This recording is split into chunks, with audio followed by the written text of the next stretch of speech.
Good evening and welcome to Sky Blue Fans TV, the home of Coventry City debate, passion and proper football conversation. Tonight we turn back the clock to one of the most exciting eras in Sky Blue history, the Premier League years at Highfield Road, and we're joined by a player who lit up those nights with pace, energy and unforgettable moments in Sky Blue, former Coventry City star, fans' favourite and cult hero, Darren Huckerby. From great escapes to iconic goals, from dressing room stories to the realities of top-flight football in the 90s, we'll be reliving the memories and getting his honest thoughts on the modern game and on the current Coventry City side chasing their own place in history.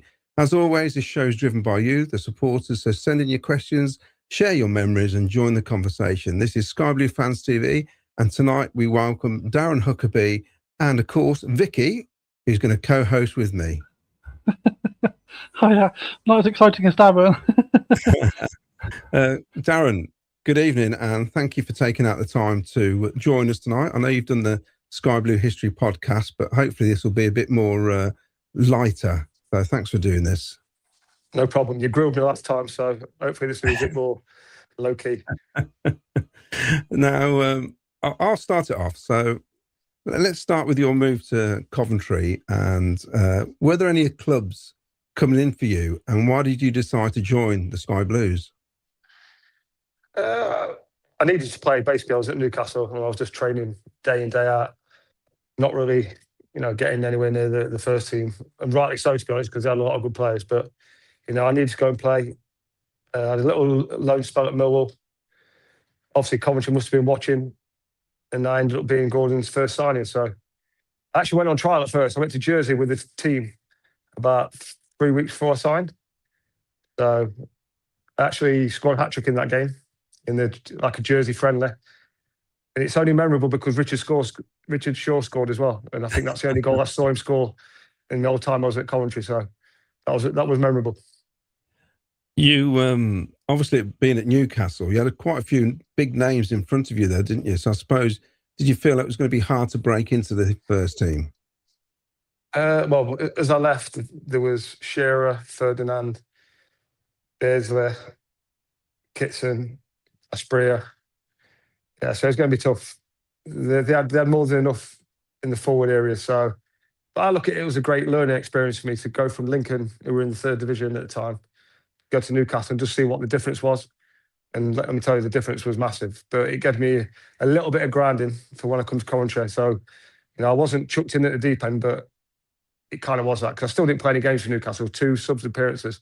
But it's not that playing week in, week out where the pressure's on you game after game. So, yeah, so it was just a great time for me. What way to start your Premier League career. Well, it was. Vicky's got a little confession, haven't you, Vicky? Yeah, so the mid-90s was the beginning of my sort of time being a Sky Blue fan. So obviously your era was right in my early days, and you're the only player who I've ever had on the back of my shirt. So just one player's name on the back of my shirt, and that was you. And so one of the questions I did wonder was, have you ever had a favourite player who you've had on the back of a shirt, or is there a player that you'd be such a fan of that you would do that? I don't know. When you was a kid, you got whatever shirts you could, didn't you? So I was a big fan of Peter Beardsley when I was a kid. So I was pretty lucky that I actually got to go and train with him. Wow, yeah. So for me, that was like a big thing. And when I was at Coventry, I got invited back to his testimonial. Considering that I only played 2 substitute appearances, get invited back by Peter Beardsley to play in the Newcastle team was amazing. Unfortunately, I couldn't play because I pulled my back out. Well, not pulled my back out. I had a bit of a bad back, and Coventry had a game in 2 days, so Gordon wouldn't let me play. So one of the things. But it was just nice to be there. I went up for the day and saw the game, so it was great. Regarding this season, then obviously we're top of the table. You're an ambassador at Norwich, who have really picked up, haven't they, since Philip Clement's come in? Maybe not this season, but definitely looking good possibly for next season. So is that the feeling at the club? I wouldn't say the feeling. I think considering where we were, which was in deep trouble, to where we are now, which is not pushing for the playoffs, because I think it's too much to ask. But the turnaround's been unbelievable. I think we've got the most formed team in the league, and that's even above Coventry. So that just shows you what he's done. You know, we were dead and buried. The manager's come in, changed everything, and we've just got to keep it going now, because next season will be different. The teams coming down from the Premier League will be hot favourites to go back up. So we'll see what happens. Next season it's going to be big for, well, especially for Coventry, hopefully, when they go up, but also for Norwich, because we don't want to get sucked down like Coventry have and a lot of other teams have, where if you don't get back up near them straight away, it's very difficult to get back up. So, you know, it's a big season ahead next season. That's interesting. Vicky, do you want to get that first question up? Yeah, so just talking about obviously promotion to the Premier League, Daniel's sort of said, what do you think would be the chances that Coventry would have of staying up if we try not to say we're going up because we don't want to tempt fate, but it's pretty much done. So if we do it, what's our chances of survival in your eyes? It'll be very, very, very difficult. You know, I think this year is probably one of the only times where the 3 teams that have gone up might have had a chance of staying up, just because there's been a lot of other poor teams. But it'll be tough. There's no doubt about it. The step up is incredible, but it's not just that.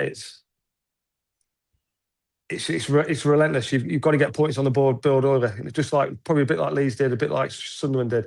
If you don't get points early, it can be an unforgiving place for Premier League. So, you know, they'll have a chance. It'll be great for the club, you know, for not being there for so long. But I bet halfway through the season, some people will miss the Championship, because it's completely different. You know, you've gone from winning majority of games this season to next season struggling to get points. So I think you've just got to enjoy it, and you've got to use the money that you get to build the club. So if you do go down, you're ready to go back up. So it's all positive. Whatever happens, it sounds daft. Even if you don't stay up, you've got the chance to build the infrastructure. You've got a chance to build the squad. For when you get a next chance to go up, it should be slightly easier than it's been this season. But then again, it's been quite easy this season, hasn't it, for Coventry? So who knows? It didn't feel like it at Christmas, did it, Vicky? It got a bit tough. It didn't feel like it at Norwich when we played there, actually. But I think the Middlesbrough game was a big one, wasn't it? That changed everything. I think that got Coventry back on the front foot. I think if you'd have lost that game, it might have been a different story. But like you say, you got big players for big games, and they pulled it out in the end. This is from Keno. Thank you, Dazzler, for everything you did for us. City legend. The girls in our office loved you and Noel. They used to watch you both on the training pitch on a Friday. I think it was. They must have lived in Brighton.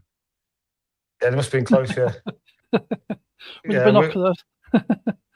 Yes, I think Snow was more of a ladies' man, wasn't he? Noel was a bit of a jack the lad. Cracking guy, though. Cracking guy. What a player. What a player. I think we spoke about it last time. One of the best players I've ever played with. And a good guy as well. A real good person. So, yeah. Great to see him when I get the chance. Because I remember you saying that you still lived in Nottingham, didn't you, when you played at the City? So you probably didn't socialise as much as the rest of the lads and who lived locally.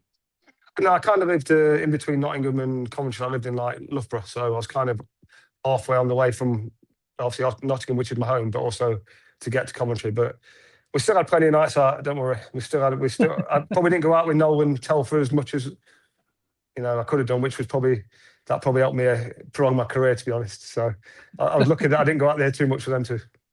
So if Noel's at 10 for insane when he used to go out, where are you on the spectrum? I'd say a steady 6. Oh, steady good. 6 or 7, yeah. So not too boring, but you knew how to have a good time. Yeah, I knew when it was time to nail down and do some work, and I knew when it was time to have a beer. So, yeah, I think Noel living where he did, so close to Telf, didn't help, but yeah, that's football, isn't it? This is from Keno Tomo. Do you think your Coventry spell is a bit underrated? And if Twitter existed back then, would you have been getting the hype you deserved? I think we spoke about this on the last podcast we did. Because it was only really Match of the Day that did the games, unless you were Man United or Liverpool or Arsenal or Chelsea or whatever it is, you always got the last 30 seconds, whatever the game was, you'd get the last 30 seconds unless you was playing one of the top 6. So I wouldn't say underrated, but I do think that I'd have been seen in a different light. Because people just remember the goals, but they don't remember how you played in between different games. So, yeah, so it is what it is. You know, that's how football is. But I think now, say if you play for a Bournemouth or you play for a Brighton or those average players get a lot more attention than they used to, if that makes sense. So it is what it is. You'd have definitely benefited with VAR back in the day, I think, there, Darren, because you couldn't have been offside every time, could you, surely? I hope not, but yeah, I think sometimes I was too quick for my own good. But that's down to me. I got to do a bit better, but also I don't think them linesmen and referees are as fit as they are nowadays. So I think, you know, I'm already gone. Time is looking up. I've already run 10 yards. So yeah, it's the way it is, isn't it? I definitely have more penalties. I know that for a fact. A lot more penalties. Definitely. Vicky, you want to read the next one? Cool. So Mark Paxman said that he was a steward at Coventry when you scored your infamous goal against Man United, which I'm sure we all remember very fondly. And actually, one of our viewers had emailed in before to say, obviously, that goal comes up a lot when we're talking about your career at Coventry. But did you have a particular favourite goal of your own that you would pick? People obviously say about the Man United goal, because obviously it was so important and we came back into the game. Obviously got brought down for the penalty, which Dion scored. The Leeds goals were good. All three of the Leeds hat-trick were good. The last one of the hat-trick against Nottingham Forest was pretty good. But, you know, I think I didn't score many tap-ins, so quite a few of my goals were quite good. I wasn't known for... I wasn't that kind of player, to be honest, where I was going to be 2 yards out and tapping it in. So I think any goal that I got was normally quite a good one. So, but then again, I did that all the way from my career. I never really scored any real tap-ins. So, you know, I must have been doing something right, I suppose. I suppose the good thing is, Darren, that because of the Premier League and all the games were then being filmed, weren't they? You've actually got this footage. For some of the lads, I talk about goals in the 80s with my son. And of course, unless you're on telly, there is no footage until it got to the late 80s. So it's really good that you can actually look back on your career, isn't it, and see all this stuff. Yeah, the only issue I've got is I scored 30-odd goals for Man City, and that was when ITV Digital were in it. And then you don't get any of them goals. They're completely gone. Remember that one season where they tried to take over and Man City won the league at Cantor? Scored, I don't know, what, 28 goals or something, and you can't get them anyway. So that just shows you, you know, Sky rule when it comes to archive footage. Was that the first season after the relegation from Premier League then? What, for Man City? Or I think it was in Coventry's first. Yeah. All I can remember is that Coventry had the cat in goal. Oh, what's his name? Played for Blackburn. Tim Flowers. They had Tim Flowers in goal. So whatever season that was. Right, because it must have been 2002, 2001, 2002. I think it must have been. Yeah, it's the first season down, isn't it? Because the ITV Digital collapsed, didn't it? Basically, yeah, after one season, yeah. So they've got all them goals hidden away somewhere. Typical. Cheers, ITV. Wayne Little says, "Is the goal you just said against Man United considered your favourite?" Just really answered that. Mark Rainbow says, "Did you play with Philippe Clement?" Not very often, because he didn't play that often, but apparently he set me up for one of my goals. He told me the other day when I spoke to him, so he must remember it. But yeah, it was completely different as he is as a player, as a manager. It's really kind of weird because he came to Coventry as probably a bit part player. You know, he was trying to get into a team with George Boateng, Gary McAllister, John Solbert, and he had his injuries and he struggled a little bit. So he was always kind of on the peripheral of the team, and it's very hard to get your personality across when you're not playing week in, week out. But now he's a scary bloke. He's intimidating now, much more than he was when he was playing. Sam CCFC says, question, what modern player is most like you in the current Premier or Championship teams? Any future players you have your eye on? Difficult, because I think dribbling and taking people on is kind of going out of the game a little bit. It's not like what it used to be, where you could get it and try and make things happen. I think definitely in the Premier League, it's a lot more structured and a lot more pass. So it's hard to say. I don't think there's that many players who played like I used to that play now, to be honest. Not with where you're dribbling and you're crossing and you're getting out people every time. I don't think it happens anymore. No, we've got a lad we just signed, haven't we, Vicky? Markello, who looks like he likes to have a run and a cross, which is great. The fans love it as well, don't they, Vicky? Absolutely love it. Oh, it's proper old school, isn't it? It's what we all like. I mean, in the 90s, I remember John Williams, and that's the sort of thing you like, just bombing down the wing, getting a ball in, exciting stuff. Wayne Littlewood says, Darren, are you still a keen runner? Yeah, I'm trying my best. I still try and run 6 days a week. So getting a little bit slower now, but I can still hold my own when it comes to longer distances, I suppose. Oh, you can read this one out, Vicky. So Glenn Watkins said, Hook's great legend, which we obviously all know. Remember your debut like it was yesterday, and those goals via Liverpool away and Man United at home will go down in history. Should have been capped by England. And actually, we've had another comment that's just sort of similar to that vein, where someone, the Englishman said that he always thought you had similar attributes to Michael Owen at the time, and also thinks that you should have had a better chance for England. Did you? Were you close to a call up, Darren? I got in a couple of squads. Yeah, sorry, I got in a couple of squads, and I'm not disappointed. Well, there were better players than me that never got a cap. That's a fact. But at the time, you people like, this is not having a pop at Froggy, but people like that, other centre forwards, attacking players. I thought I was just as good as, if not better than. So, but at that time, if we're going to be brutally honest, I was playing more as a centre forward, and later on in my career, I played on the left wing, so it was a bit different. But at that time, we had so many good centre forwards. Fowler, Owen, Shearer, Ferdinand, Cole. The list goes on and on and on. So, if I'm being brutally honest, I probably should have got 1 or 2 caps. But was I good enough to get loads? No, I wasn't. So, but like I say, there's better players than me didn't get a cap, so I can't really mind. Yeah, this is from Rob Murray. I want to thank Darren for the hat-trick at home against Forest in 1999. I put £5 on City to win 4-0 and Darren to score a hat-trick at 100-1. Yeah.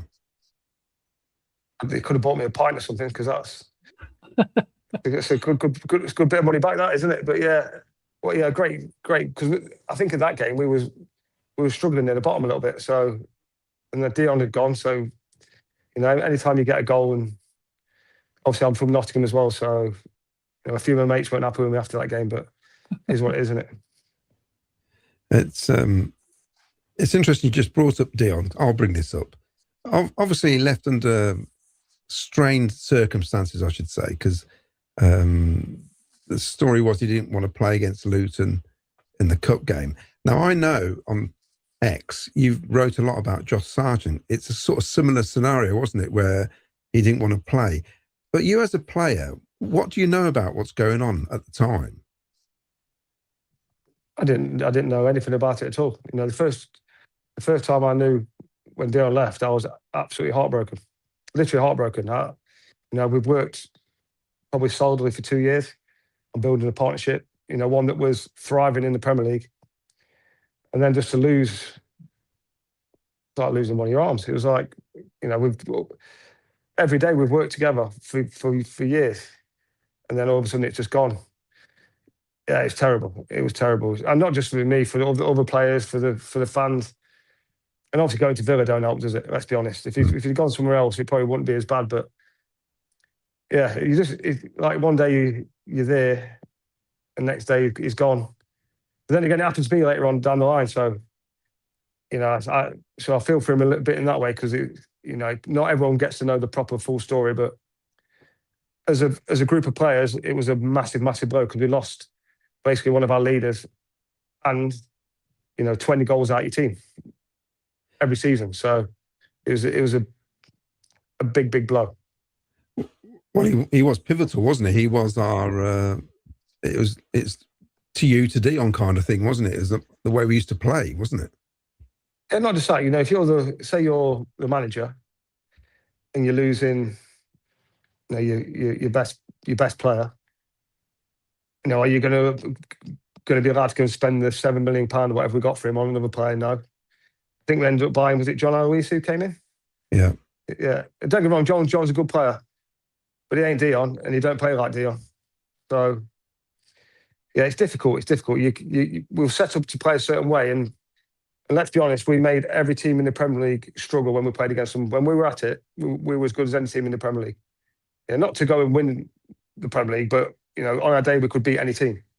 And then you lose your best player, you're basically your talisman. Yeah, it wasn't great. Yeah. This is from Vince Everett. Hi, Hooks. What was it like playing in the MLS? And was the standard much lower? It was completely different, if I'm going to be honest. The standard was... The better teams in the MLS are bottom end Championship, top end League One. So the better teams, the ones who've got a bit of money to spend, are still quite good. They've got a lot of, you know, Puerto Ricans, a lot of Brazilians, the ones that probably don't play in the Premier League. They end up coming to the MLS, but it's just a different way of life. Different way of life. Not so much pressure. My right hip, training a lot on AstroTurf didn't help, so my right hip's in a world of trouble now. But yeah, it's one of them things where I'm glad I did it, because sometimes you don't get to see any other thing apart from, you know, holiday inns away and Marriott hotels away. To go to different countries, go to different states and play was a big culture shock, but a good one. This is Vicky can ask this one. So Paul Stratton said, Hooks, was it your choice to leave Coventry? Was it the right time to leave, or would you have liked to have stayed? This is exactly how it happened. I had no clue at all that anyone was watching me. I honestly didn't have a clue. I got a phone call from my agent who said, Coventry have accepted a bid from Leeds. We'll get your boots sent over. You don't need to go back. And this was on I don't know, Tuesday afternoon or something. But I said, I'm not having that. So I'm going back. So I went to Coventry. Next day for training, obviously, I knew it had been agreed. And then obviously I had a good long chat with Gordon. We went and walked and I had a chat, and I told him I don't want to go. And he told me what a big opportunity it was. You know, Leeds are a big club. But I just kind of had a thought that I'm just going there to just be another one of the young lads in a massive squad. That's what I thought it was from the start. But you know, they kind of made it clear that they needed the money or wanted the money.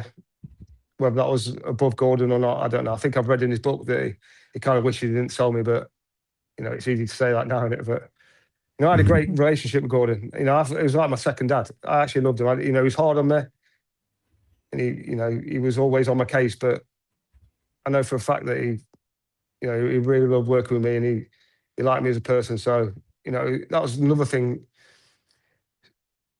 That's why I feel a bit sorry for Dion, because you don't know really what went on behind the scenes with Dion either. I'm not sure. So for me, I'd have stayed at Coventry. I was playing week in, week out. I loved all my teammates. I loved the manager.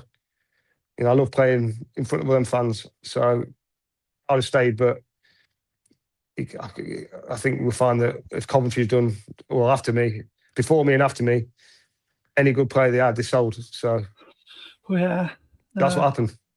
Yeah, I think, Vicky, we've learned, I think, through history since then that it felt like players were just being sold and bought without Gordon actually knowing what was going on half the time, I think.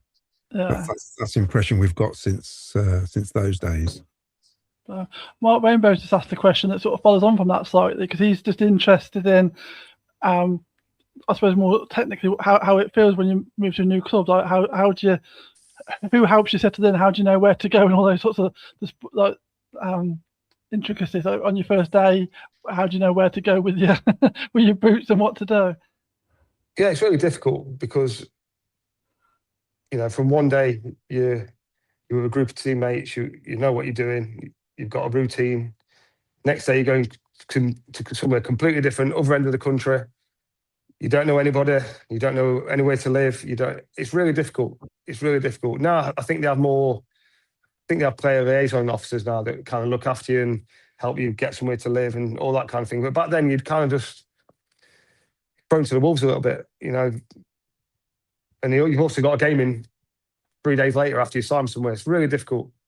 You know, that's not a sob story, but it's just like, imagine you work in an office and you get thrown to another office, and then that's it. You got no time to worry about it. You just got to get on with it. But you know, luckily for me, I got to Leeds and there was a load of young lads there, great bunch of lads. So I kind of fitted in okay that way. But I can see why sometimes players go to places and don't fit in, and you wonder why they aren't doing well, or you wonder why, you know, it's just not working. But because sometimes, you know, it's not just about what goes on the pitch; it's what's happening off the pitch as well. So it's not easy. It's not easy. And you know, I moved quite a few times, so I kind of got used to it in the end. So it wasn't too bad, but it must be difficult. I'd always assumed that like a club like Leeds would help like set you up in a house or something. I didn't realise it was quite so brutal. Yeah, they probably do kind of help you, but it's not as, you know, it's not as easy as you think, because you know, at the time I just had my first child, so it's difficult, yeah. Or just about to have my first child, so you've got to think about, you know, hospital routes. Don't know where I'm going. I don't know where anything is. It's like, yeah, it's difficult. Yeah. So Rounds of Possibility says, one of my fave players, absolute legend of the club. Andrew says, Darren Huckerby, the best player in the world has ever seen, better than Maradona. There you go. I think that's going a little bit too far, but I'll take it. I'll take it. You never know, do you? Devon Rhodes says, I met Whelan in Tenerife. We had a few drinks. The Villa players were on the training camp up the road. He wanted to go up and kick off with them. That don't surprise me, especially after a few drinks. Now, we talk about Noel. He obviously was a bit of a live wire, but he had a heart of gold. He had a heart of gold. If you needed anything, or you know, anything kicked off, he'd be the first one to back you up and look after you. So, yeah, a loose cannon, but a top geezer, man, top bloke. Yeah, he is well, what a player. Is that Rab Blacks? Thank you, Darren, for giving me my best Coventry City memory. I was a young kid when you were weaving your magic through the Man United defence legend. Yeah, it's just some quick on that, because even now people remember that goal. It's like, what is it now? 30 years. It's mental when you think about it. But if you're just like, if you can be a little part of a club's history and it gets remembered, you know, I think as a footballer, that's what you kind of want. That's what it should be about. You know, forget all the money and all the stuff comes with it. Just being a part of something that everyone was loved and can remember that years later it's amazing. And of course, it was the last kick of the game, pretty much, wasn't it? So added to it, didn't it? I think Beckham had a free kick, didn't he, right at the death, which he missed, and he didn't miss many. So we've got to take that as a positive. Yeah. This is aimed at me. Isn't Claudio an Italy fan? I hope it's on in the background. Well, I've got my phone here looking at the scores just in case. Trying to qualify for the World Cup. Absolute useless bunch. Anyway. We've got a random question here. Just to lighten it away from football. So, what about said, Darren? What's your go-to meal deal from Tesco's? I don't really eat lunch, so I don't really eat meal deals at all. To be honest, I don't really eat sandwiches. I don't really eat lunch, so I don't eat breakfast or lunch. To be honest with you, so Really? No, I haven't done. I didn't want to play, to be honest with you. So I've always kind of as the least amount I can possible. Yeah. That first season at Coventry, we were blessed with some proper forwards. You had yourself, Dion, Noel, John Solarco, Peter Unlove, which I kind of forgot. I don't know why, that he played in that last game at Tottenham. And of course, Gary McAllister. But it did go down to that last day. What was it like, that last day at Tottenham? Yeah. I think we got some good results just before that. So the pressure was on. We knew we had to win away at Spurs. So it's it's just one of the games where you just got to just give everything you got, just give everything, and hopefully it'll be enough. And luckily for us on the day, it was, because we had some real good players. You know what I mean? We had some real good players, and you know, if we go down, then you don't get the next season. You don't get the Man United goal. You don't get Dion getting top scorer in the Premier League. So just for that win, that's something that you stay in the league and you can build on it, and that's what Coventry should have done. They should have built or tried to build on that, build on the next season. And every season you get a little bit better. You get a little bit better. You know, you don't sell your best players, but yeah, but that game was monumental. No, for Gordon Strachan as well. You know, because if he goes down, is he going to stay on as manager in the Championship or whatever, League One then, whatever it is? Yeah, it's you know, just to be part of that day. I think the fans will remember it as, I think, because we kicked off late, didn't we? We kicked off 15 minutes late, so yeah, we knew that we just had to hang on.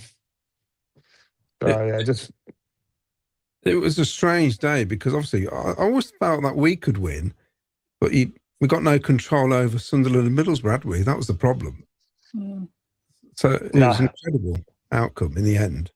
Yeah, I think out of the 3 games, it looked like we had the hardest games, didn't it? Away at Spurs. It's not an easy place to go to, but yeah, the lads dug in that day and did enough, and you know, the kind of rest is history, innit, I suppose. It certainly was. This is from Paul Eakey or something. That's what it says, Paul Eakey. All right, Hucks, absolute City legend. I moved from Cov to Norwich back in 2020 and occasionally see you around out walking. If you ever see a Cov fan in Lakenham, it's me. There you are. Yeah, I'm always walking my dog around there, so I'm looking to see a Cov kit. I do see a few Coventry kits in Norwich, which is surprising, but yeah. This is following on from the girls watching it, right? And they didn't live near Brighton.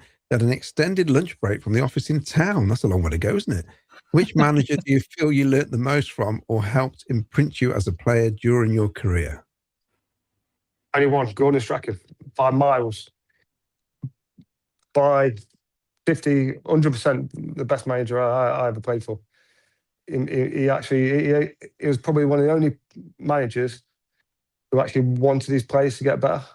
And I think if you ask anybody who was in that squad, Gordon made every single player better. At a different level, obviously Pep's Pep, but Gordon had that kind of intensity that a Guardiola has, where he's on you all the time. He wants you to get better. So he's always trying to make you improve. Nearly 99% of the other managers I played for didn't care if you were better, didn't care if you got any better. All they cared about was what you did on that Saturday. And they didn't really care for the rest of the time, to be honest. But Gordon was completely different. He was more of a coach than he was a manager, if that makes sense. When he used to come on, either started or as a sub, he ended up being man of the match most of the time, didn't he, Vicky? He's such a good player. Yeah. I think this is from Salop CCFC. I'll let you read this, Vicky. The voice is croaking already. So Salop said the Leeds hat-trick was amazing. He was there. It was his first away game because he'd moved to Leeds on his uni year out. Surrounded by Leeds fans at work. That's always enjoyable, isn't it? If you're surrounded by opposition fans and you can celebrate a good victory. And then we've also had a question, probably building on what you were talking about there, Darren, about sort of progression of the club. So Hadders has said, Hooks, do you think if we could have kept the team together, yourself, Dion, Gary Mack, etc., we could have pushed on as a club? Because it did feel like we were building something this season after that Tottenham game, but then after that, I don't know what your thoughts are on that. I think if you keep the squad that finished the what was it, 97, 98 season, I think if you keep that and add a couple of players to it, we are comfortably a top 10 team. Comfortably a top 10 team. If you keep everyone there, add a couple, you know, there's no reason why I don't think we could have finished in top 10 season on season. Just because we was going to score goals. Yeah. You know, we had experience. Gary McAllister was still a brilliant player. You know, George Boateng was really good. Noel Whelan was really good. We had some real good players. You know, I wouldn't say it's a travesty what happened, but Yeah, it is. I don't care who you are. Teams do it now. Your Bournemouths and your Brightons keep selling their best player every season. Eventually, it's going to catch up with you, and if you go down, you might never get back up again. So, it's difficult because players want to progress, but if you're doing really well, players don't need to move. If you're finishing in the top 8, top 7th, you don't need to go anywhere. You don't need to move, because you're going to get paid well anyway if you're finishing that high in the league. So it's just a shame that as soon as they sold Dion, sounds ridiculous, but the writing's on the wall. It is, I know he's probably going to say he wants to leave and do this and that, but I don't know. If you were offering him enough money to stay, he'd have stayed. But football shouldn't work like that, but it does. Yeah. Well, that's what Brian Richardson told me and Jim Brown, that he was going to be the highest paid player at the club. But the story I heard from Dion in other interviews, that he was never even offered a contract. So I think the truth lies somewhere probably in between. But it's as you said earlier before we came on air, it's in the past now, isn't it, Darren? You've got to move on. Yeah, you've got to move on. But, look at it from Dion's point of view. He just finished top goal scorer in the Premier League. At Coventry, by the way, not at Man United or Chelsea or Arsenal. Coventry. Maybe, I don't know. Maybe, you've got to, if you're trying to get a new contract, it can't be any better time than getting it then, if you just finish top goal scorer in the Premier League. Yeah. So, there's so many ins and outs. I can just look at it from my point of view that as soon as I was more valuable away from Coventry, I was sold. Simple as that. Soon as there was no, let's talk about this, let's talk about that. Do you fancy staying? Where can we build? Who can we bring in? How can we make? No, it was, we've sold you. So I kind of know how Dion feels a little bit, to be honest, but we don't know the full ins and outs of it. It's fairly brutal, isn't it? This is from Becky Twigger, 1998, for my GCSE coursework. I had the opportunity with my friend to interview you and Noel at a training ground. I'm now 43, supporting my own son with GCSEs. Does this make you feel old? Also, would you still say you would have been a fireman if you weren't a footballer? First question, you knew more about GCSEs than me and Noel did there, so we can't have been helping anybody, dearing me. But I think I've done something that was active. I kind of like my fitness. I like doing stuff that's a little bit more. I have to do a bit of work after. So I've never going to be a plasterer like my dad. So it'd have been something like a fireman, something like that. Yeah, it'd have been where I'm on my feet, I think. Well, according to Shireen Stewart, it was definitely a fireman, because apparently you told her you wanted to be a fireman as well. Yeah, I think it'd be something a bit off the cuff like that. I was never going to do something where I had to do a lot of writing and stuff. So it'd have been more where I'm carrying hoses and stuff would have been a bit better fit for me, I think. Back on track says, Darren, thanks for one of my all-time favourite players. What team? We had fantastic days. Sorry, Vicky, over to you. That's great. Just Rob Murray's just raised a question and said, who did you consider the hardest defender to play against during your career? The only one defender that I've ever come across, and this is me being truthful, when I used to play on the left wing or up front, the only player that I've ever come across who I thought I haven't got enough to get past you was Jaap Stam at Man United. That's the only one. Every other player I've played against, I've always thought at one point I'm going to be too quick for you. I'll be too tricky. You won't be able to stop me. But Jaap Stam was just too big, too aggressive, too strong, fast, angry. So everybody else, over 90 minutes, I'm backing myself to either create a chance, get a shot on target, do something. But Jaap Stam was the only time I come off the pitch thinking, I ain't got enough. Not for Big Jaap. He was a monster. Okay, then the opposite end. Who was your easiest opponent? Who do you think? Come on, I'm glad he's playing today. To be honest, I've looked at everyone like that. I looked at everyone. That's how in my head, I just had to be my job is to get past you and get crosses in or get shots on target, go past you. I fancy myself against anybody. I'm thinking, if on my day, you ain't going to be able to stop me. I'm just too quick. I'm too fit. I'm too tricky. So literally, everybody else, I didn't mind playing against anybody. It didn't really matter to me because, like I say, I only have to do one bit of magic every 90 minutes that could change a game. You know, they've got to be good. They've got to be good all the way through the game. They've got to be perfect.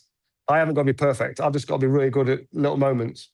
So I wasn't fearful of anyone I played against. That's the truth. Apart from Yap Stam. I think it showed, actually. Darren, was there any truth in the Man United interest? There was before I went to Newcastle. So it was basically Newcastle or Man United. They were both watching me at the time. Newcastle came in first. But after that, I don't know, to be honest with you. I don't know. But you end up going to Man United, you get lost in all their players as well. So I think it was better. The way I had my career, it was better off go and play, try and go and make a name for yourself, because if not, you just get stuck. So no, it was either going to be Newcastle or Man United, and Newcastle got me first from Lincoln. So you never know. Vicky?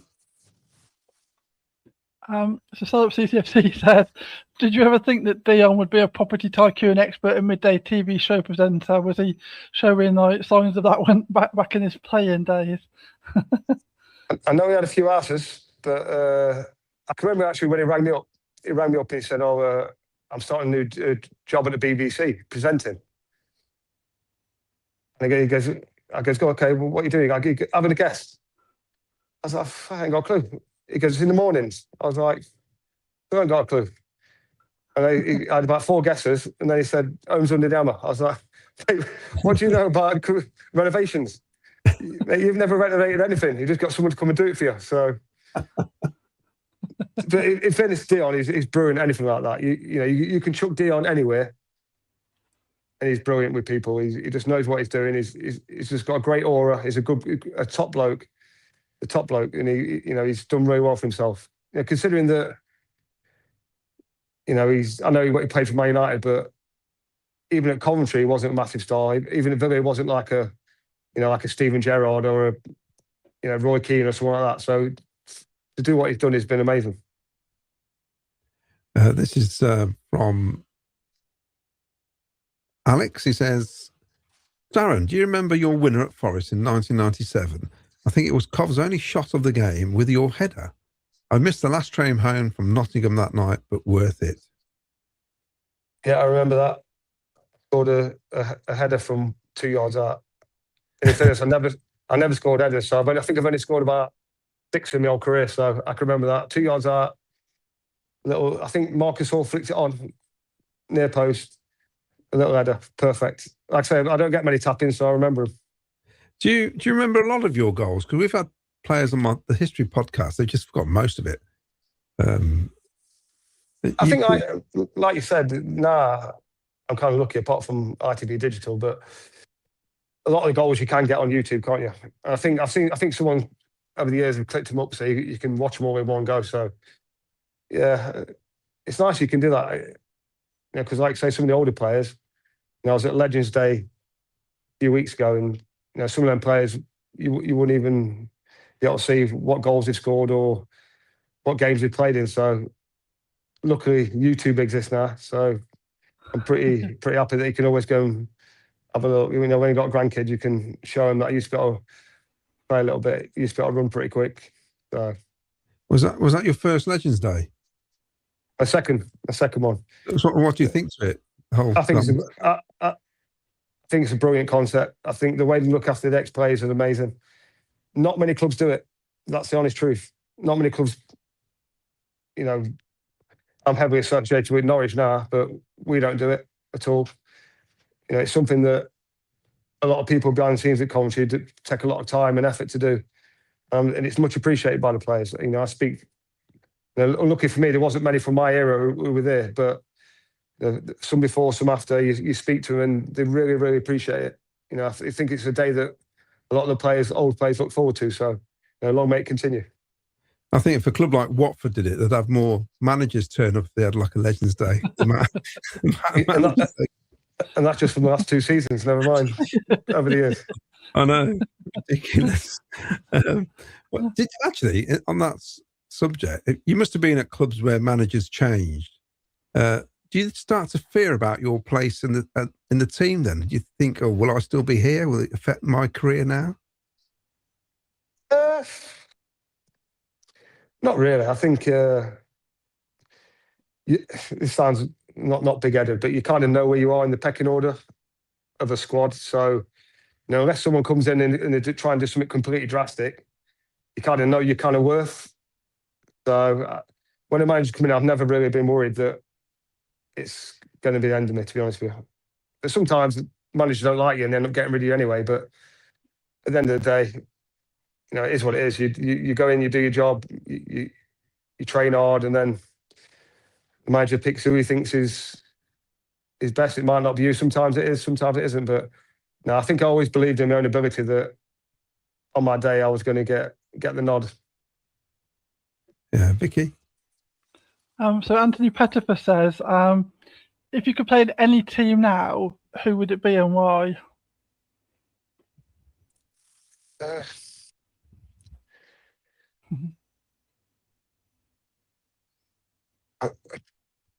think it would be Man City if I was going to be honest here, just because I think the way the manager is, I think it would suit me down to the ground. He's intense. He tries to make everyone better, and I think I would work well in them kind of scenarios. But then again, also, I'm not sure he'd have me dribbling around trying to beat people all the time, so probably won't get picked. But it'd be somewhere where the manager cares and wants every player to get better. So yeah, probably Man City. But then again, everyone will probably want to play for Man City, wouldn't they? So yeah. Well, they've got Doku, haven't they? So he's very similar to where he used to play. Kind of. He's a bit random though. He's like one game he looks probably a bit like me. One game he looks $1 million, and then other games it looks like he can't cross a football. But they've got some good players, Man City. But like I say, you just want to be playing. So for me, wherever it'd be I want to be playing week in, week out, because I can't imagine the players finishing the career now and they've only played 200 games. I just whatever level you find yourself at, that's where you should go and play football, because your football days are short. I've looked at players there, they played 150 games and they're just sat there doing nothing. It's like, nah, go and play football, go and earn your money, go and show people what you can do. Yeah, Vicky. So Paul Stratton has said, we're obviously with the Norwich thing. If you could choose, would you have picked Josh Sargent or Haji Wright? They're both slightly different, but quite similar as well. I think a fit Josh Sargent was probably the best centre forward in the Championship. I think when we were struggling, if Josh Sargent was in your team, he'd have scored as many goals as Haji Wright has. So it's a tough one. But then again, would Haji Wright has done what Josh Sargent did? I don't know. I think both of them are, for this level, I think both of them are very good centre forwards. So we'll just leave it at that. I do think, though, if he'd have started the season, Norwich would have been higher at the table, because it's the start that completely has wrecked the season, hasn't it? Those 8 defeats at home on the bounce. He'd have been around, wouldn't he, for those, had he decided to play? So it must be frustrating. No, he did. He played in nearly every one of them. Oh, did Sargent he? Did. Yeah, he did, yeah. But we were awful. In fairness, that wasn't Josh Sargent's fault. We didn't create a thing. Honestly, it was actually embarrassing to watch how bad we were the first 8 games. But like I say, Big Phillips come in there and turned everything around. So it's just a shame that Sargent wasn't here when in this turnaround now, because I think he'd have scored a lot of goals. He really would. Yeah, sought after striker. How old were you when you left, says Mark? I was left Coventry 24. I guess 24 maybe. Yeah, 23, 24. Yeah, left way too early. Yeah. Well, I did say I just was going to go and sit on the bench at Leeds. What was the point? Yeah, it's frustrating. That's frustrating for the fans as well, because we see that and think, I can't believe we sold a player, and then he's not playing, and it's just so frustrating. Yeah, funny enough, my lad showed me an interview. He sent it to me. I just want to sign for Leeds, and basically David O'Leary saying, yeah, it'd be great to have coming off the bench. I'm like, so that's all I did. That's all I did for the old time was there. So one of them things, isn't it? Vicky, there's lots and lots of people in the comments down who've been saying thanks for your time at the club, thanks for the memories that you've given lots of us, and just one of them that sort of goes along that line is Ian Small, and he's got a few CCFC miles on the clock, but his dad's 38, and so his early memories are from of the Huckerby Dublin era, and many great chats in the car about those memories. And no question, we just want to say a huge thank you. And there's lots of comments about people just, I think, echoing what we all think, there's some special memories from back in those mid to late 90s from your playing time. So yeah, just to echo that really. It's great. It goes both ways as well, because I don't think you realise how good you got it until it's gone, kind of thing. Do you know what I mean? We probably as players and as fans, we took it for granted, that era and them times, thinking it'll last forever, and it kind of doesn't. As like Coventry find out now, it's been what 20 odd years. Yeah, 25 years. 25 years. So it's crazy when you think about it. Just them times where you're going toe to toe against Man United, Chelsea, Arsenal, Spurs, Liverpool. You're going toe to toe with them, and it's like took 25 years to get back to that, or to hopefully get back to that level. It's scandalous, really, when you think about it, especially what's gone on in between that as well. It's not just like Coventry just sat in the Championship for 20 years, is it? They've been up and down. They've been no ground. They've got new ground. It's actually crazy. It's crazy what's gone on in the last 25 years. The new owner, deserves a lot of credit, because you're kind of thinking this was a bit of a poison chalice, aren't you? I know they've got their own stadium now, but they didn't have that. It's a bit of a poison chalice, but he's turned the club around, and the manager and the players and the people above deserve a lot of credit. They really do. I want to touch on that cup run in 97, 98. Of course, the arrival of George Boateng, which surprised everybody. What a signing he was when he played at Liverpool. Then, of course, we won at Derby, the game at Villa with Moldovan scoring, and then a disappointment at Sheffield United. Now, firstly then, let's talk about the arrival of George, because what a player he was, wasn't he, when he arrived on the scene? Yeah, I can remember when George came in, obviously heavily religious. He was, such a different kind of background, but he just joined in with the lads straight away. I think that's the biggest thing. As soon as you get in with the lads and, they appreciate what you can do. But he's a good player, George. Had a brilliant engine, score a goal, just all around good footballer. So, it was a great addition to the squad and the boys that we had. But yeah, I say all the time, we should have won the cup that year. It's such a big, we underachieved because basically if you get, no disrespect to Sheffield United, but if you get Sheffield United at home in the quarterfinal of the cup, you should be turning them over and getting into the semi-final. And by the way, the back end of that season, we were good enough to beat anybody. So, I would have truly fancied us to get to the final, and then anything could have happened. Yeah, because weren't they managerless as well, Sheffield United at the time? Yeah, so actually, Steve Thompson took over for a couple of games, and he was my manager when I was in the youth team at Lincoln. So I kind of knew Tomo a little bit. But over the two legs, we should be, we should be spanking Sheffield United. Let's not beat around the bush. I still think that not playing Dion up front. Mm-hmm. I don't even know what. Still this day, it's like a chance chance to get to an FA Cup final again, especially with Coventry, you know, because you've won it. You know what that day means to everybody and what memories it brings to the fans.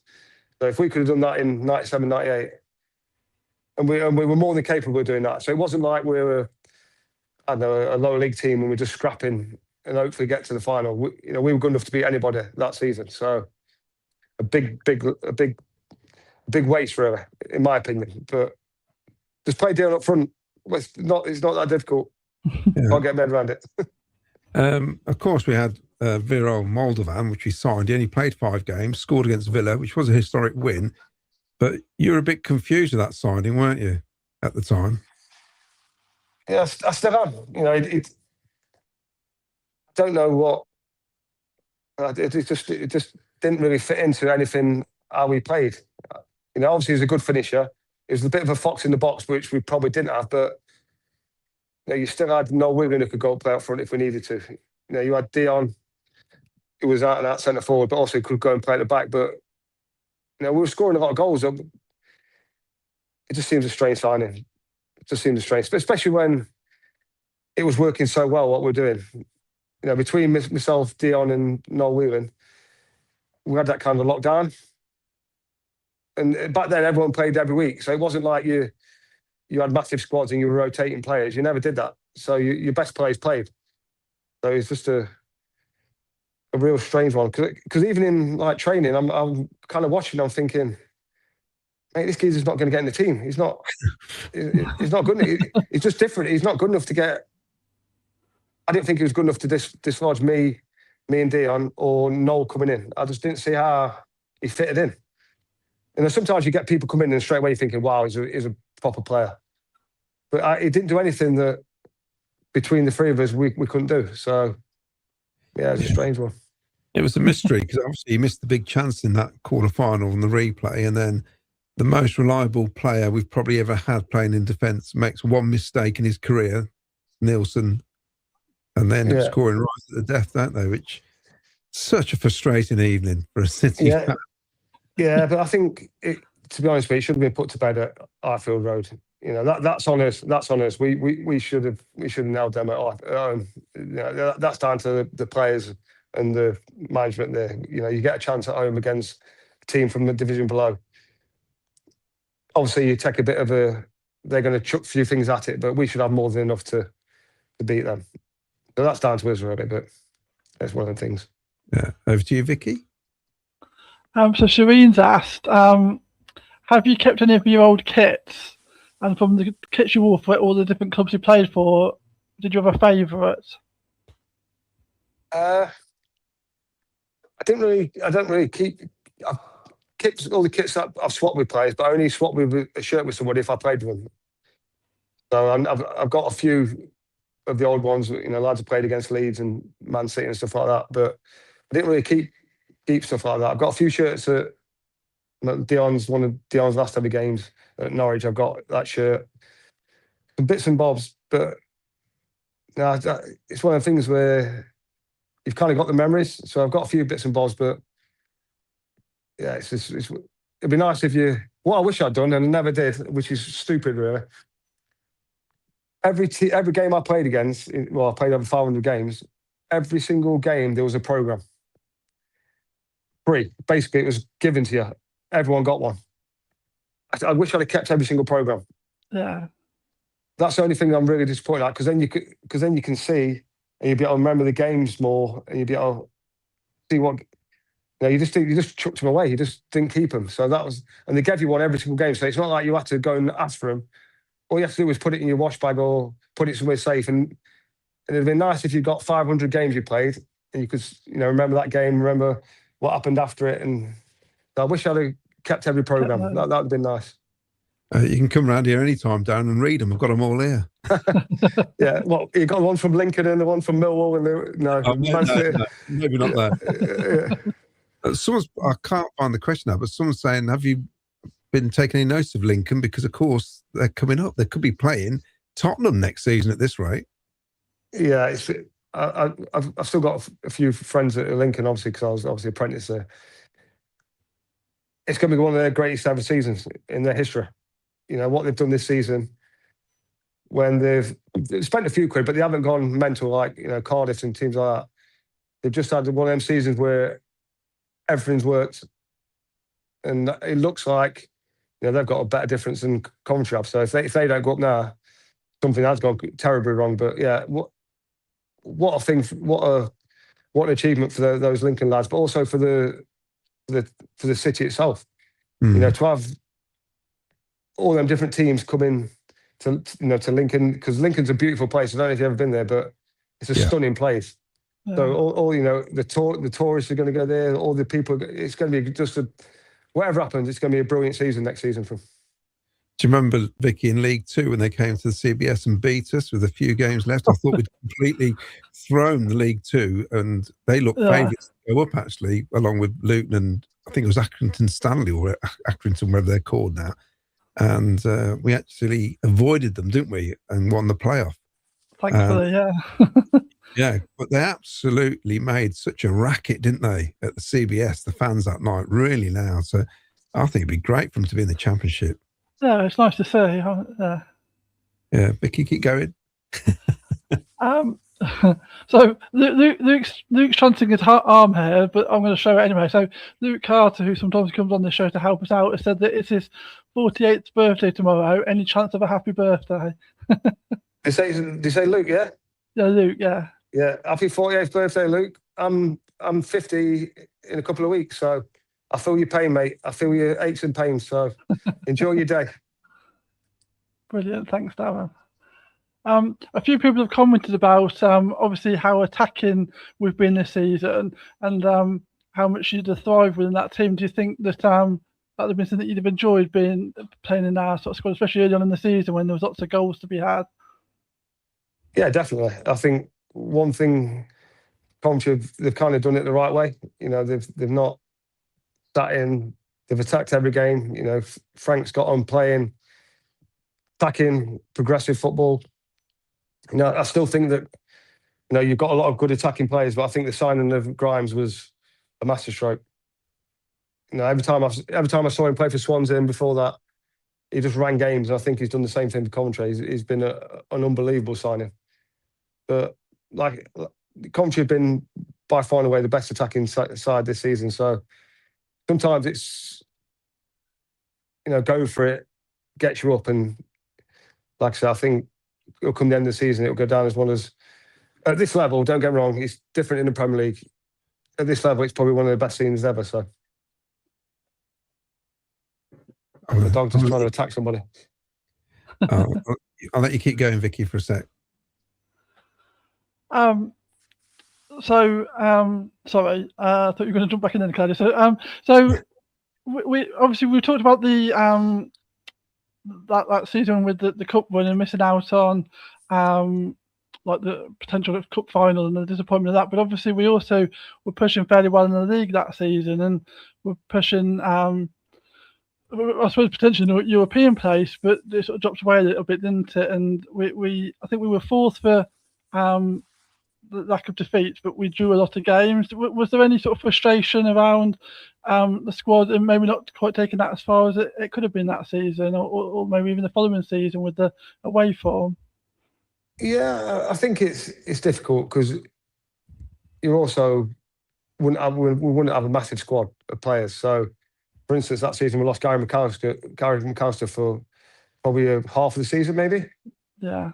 You know, who was one of the best midfielders in the league still. I know he was getting a bit older, but he was still one of the most influential players in the league. So maybe we just didn't have the depth of squad to go and kick on probably. But I think at that time, with the players we had, I think where we finished, maybe could have done a couple of places higher, but I think it was probably fair where we were. But like I say, we didn't fear anybody, and we believed on our day we could beat anybody. So, you know, it's one of them seasons where, put it this way, Coventry will love one of them next season, won't they?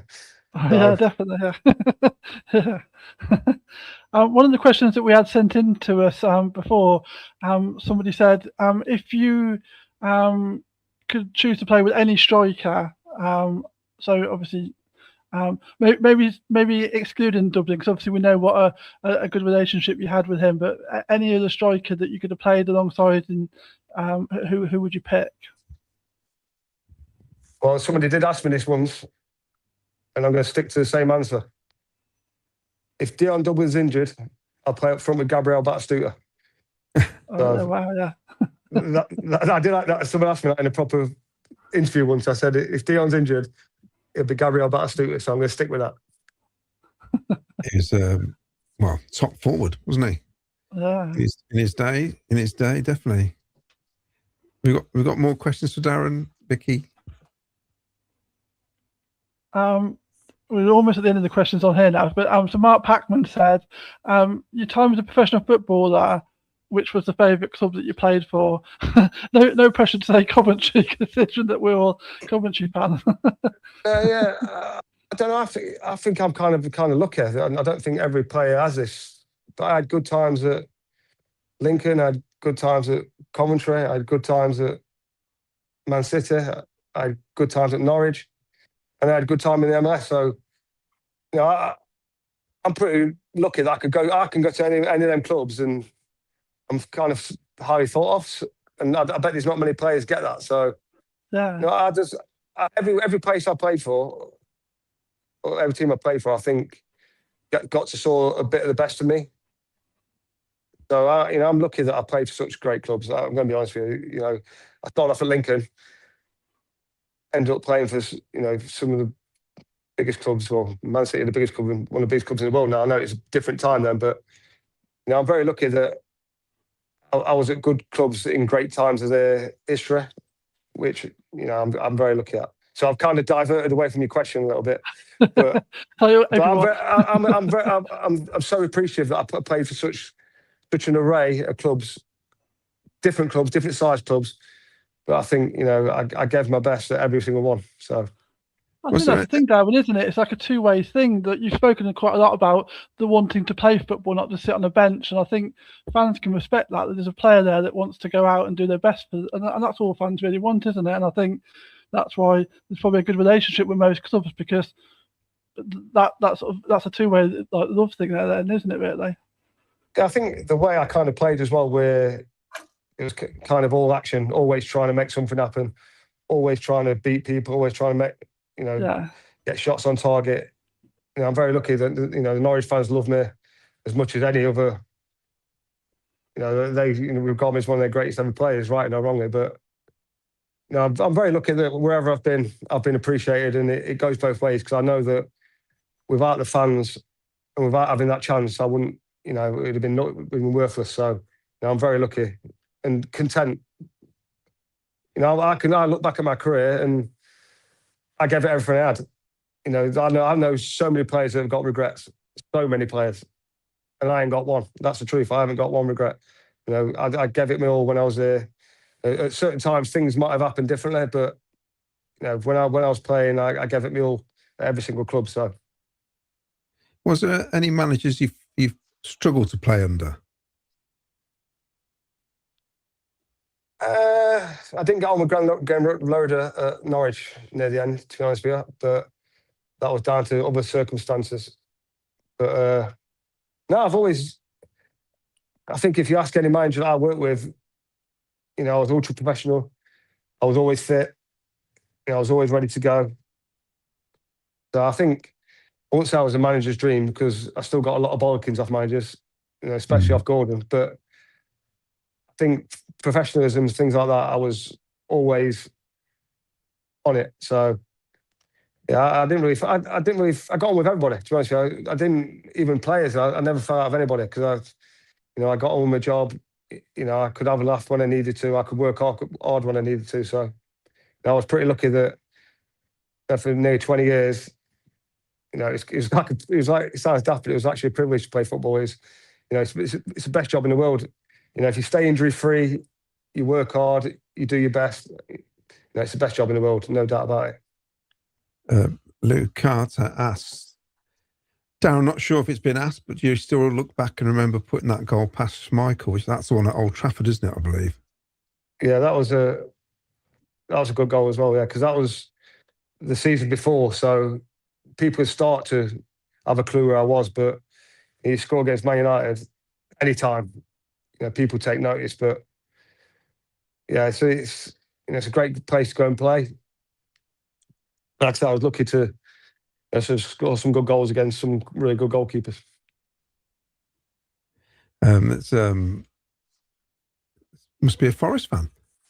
Jacob Scar says, was cracking on loan with us at Forest. Disappointed we didn't sign him permanently. Was that ever a chance? It was already sorted out. It was already agreed. Everything was agreed. We just have to beat Sheffield United in the playoffs, and we lost in the semi-final.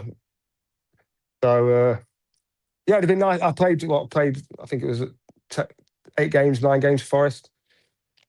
Loved it, obviously, because I'm from Nottingham, so it's the first time that all my mates and my mum and dad didn't have to travel like 2 miles to the game, so it was perfect. But it just wanted to be. It was one of the things where the money would have been quite high. But you got to look at this. I went to Norwich, and then we won the league the year after. So I can't, and that kind of changed my life going there because I'm still here now. So, I think things do sometimes happen for a reason. So I'd have loved to play for Forest a bit longer, but it wasn't to be. But then I had another chapter at Norwich where, the fans love me here as well. So I can't really complain. Who's your boyhood club then? Because you're from that way. Did you support anybody? Obviously, I followed Forest. Played for Notts County till I was 16. So even though I didn't really watch Forest that much, to be honest, because back then you were playing 4 games a weekend, so you never got the chance to go and watch anybody. If I'm going to be honest, they used to play for your county in the Saturday morning. You used to play for your club on a Saturday afternoon. Then you played for Notts County on a Sunday morning, and then sometimes you'd have a game in the Sunday afternoon. So you didn't really get a chance to go and watch football that much.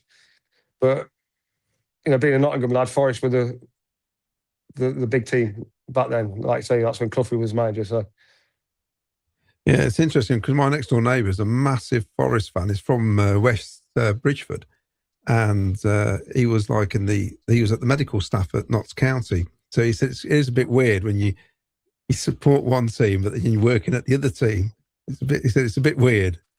Yeah, especially when they're so close to each other as well, literally over the river. It's like a touching distance. I've got a question here. Mark R again says, which was the worst FA Cup defeat, the Sheffield United loss or the 5th round defeat at Goodison in 98-99? For me, it was the Everton game. We were flying, Darren was scoring for fun, and we were terrible. Is that when Matt Ratzi got sent off? I think it was, actually. Yeah, he got sent off, didn't he, kept fouling me. Started crying on the side of the pitch. I still think the Sheffield United one is a tougher loss, just because we're at home against the team league below us. We were a better team than them. Do you know what I mean? Like Everton had some good players then, and it was like I wouldn't say it was a 50-50 game because we were still pretty good. Mm-hmm. But we should have the firepower at home to beat Sheffield United and get to the semi-final. And we had the chance to send Everton down, didn't we? That from last game of the season, we drew 1-1 at Goodison Park. Yeah, but was all kind of warned that if they go down there, you might not be able to get out of there alive. So I'm happy they stayed up in the end. Yeah. Lee Lichman says, was it odd when you came back to Highfield Road as a player after you left? And was your cough spell one of the most enjoyable? Yeah, you actually ran in the corner and celebrated, Darren. I do remember that. Yeah. It was weird. I can remember when I came back and my name was booed when it was read out, and that was a bit difficult to take, to be honest with you. I don't think I left on bad terms. I don't think. I think if you're like looking for a move or you're pushing for a move, but if you're not, and then you get booed when you first come back, it's a bit of a hard one to take. But that's football. I know they don't mean it. It's one of them things where you lose somebody and then you try and get into their heads a little bit. But it was more the frustration, and also my first goal for a new club. So should you celebrate? I'm not sure you should, but I don't know. I sort of expect it. It's probably Vicky booing. Was it you booing, Vicky? No, I No, never. it was it was a bit hard to take, to be honest with you, because I wasn't expecting it. I didn't really see why I would get booed, but yeah, it is what it is, isn't it? I suppose. Some people use it like it's because they care, and it's a reaction, isn't it, to that? Like they were disappointed. I think that's probably as much as anything. Because if you weren't of any interest, they'd have just let you go. I can remember back in the day when they used to boo players' names as they're reading them out. And they were having kicked the ball. It was terrible. Yeah, I've had that before as well. Don't worry, plenty of times I've got, but I didn't expect it at Coventry, to be honest. I actually, this is going to be controversial.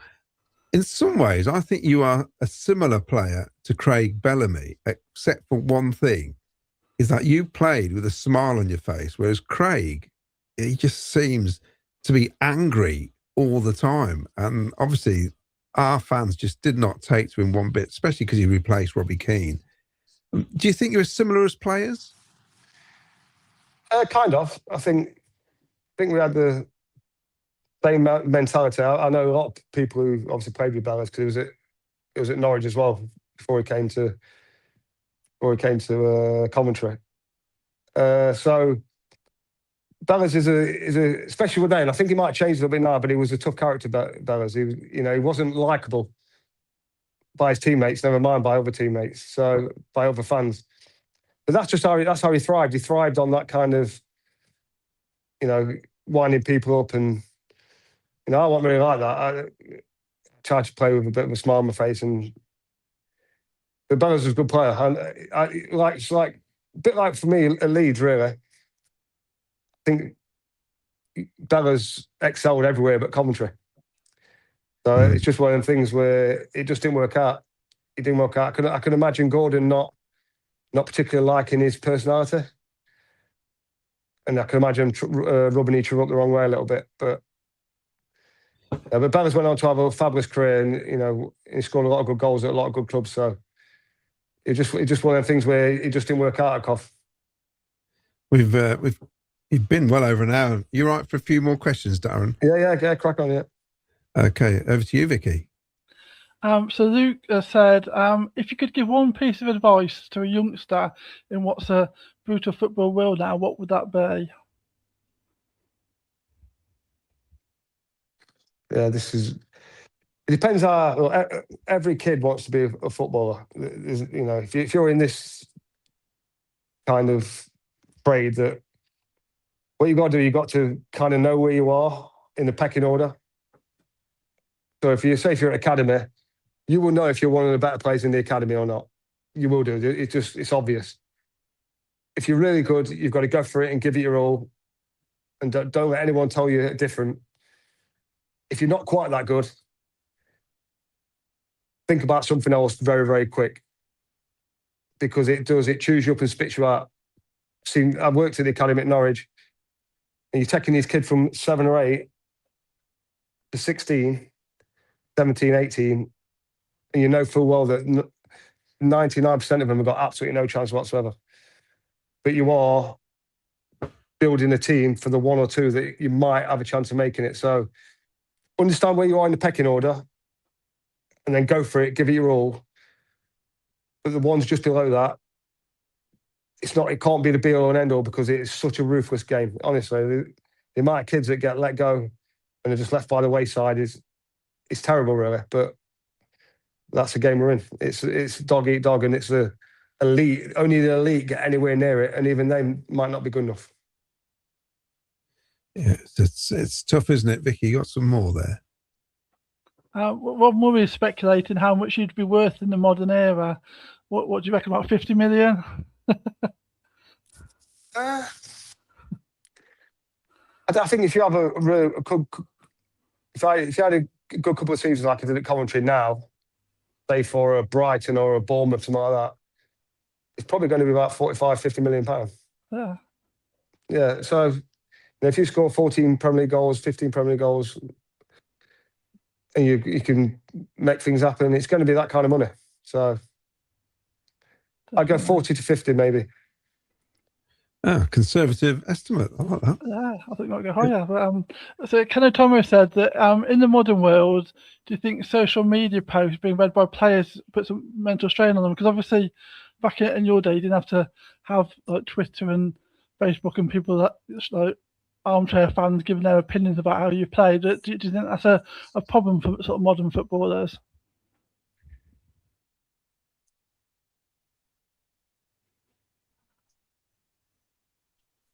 I wouldn't say modern football.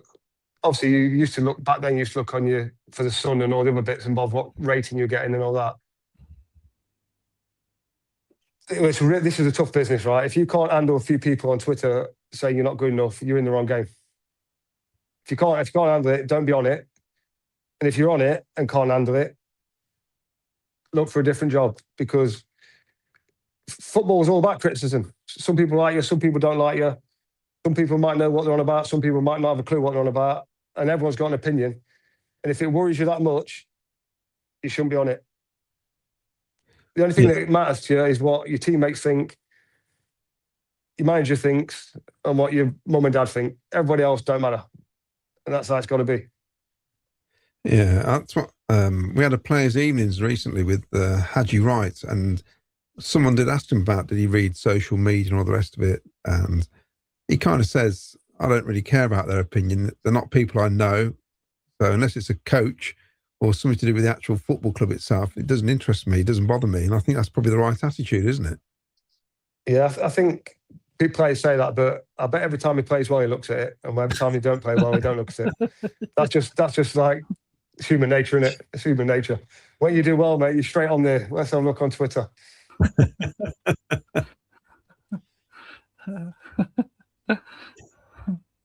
Are there any more questions there, Vicky? No, I don't know if I've missed them earlier on because there was a lot, and I was trying to sort of pick out the key ones, but I've got to the end now. So unless someone's got one that they want to put in quickly.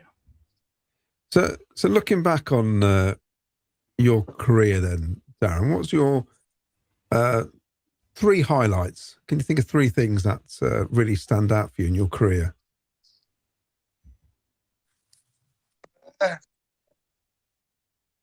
A Coventry, definitely going against toe-to-toe with the best teams. You know, going against the Chelsea teams and winning, going against the Man United team and winning, going to Anfield away in the cup and basically slapping them all over the place. You know, that stuff that you kind of dream of as a kid growing up. You know, that stuff you dream of. And when I'm cleaning toilets at Lincoln in the 3rd division, you know, 16-year-old mopping out toilets and all that, you don't think you're going to be scoring at Anfield and, you know, scoring against Man United. You just don't. So that'll be one highlight. Winning the league at Man-City was a big thing at the time, and definitely winning the league at Coventry. Norwich, because they were in the situation that Coventry had been in for the last 25 years. They were going into the 14th season out of the Premier League. Right. So to win the league and get back up, it's kind of changed the club fortunes a little bit. So now they've been a yo-yo club since then, basically. But without that first one getting back, you know, people lost hope. Basically, the fans had lost hope. Norwich fans had lost hope that they were ever going to get back there.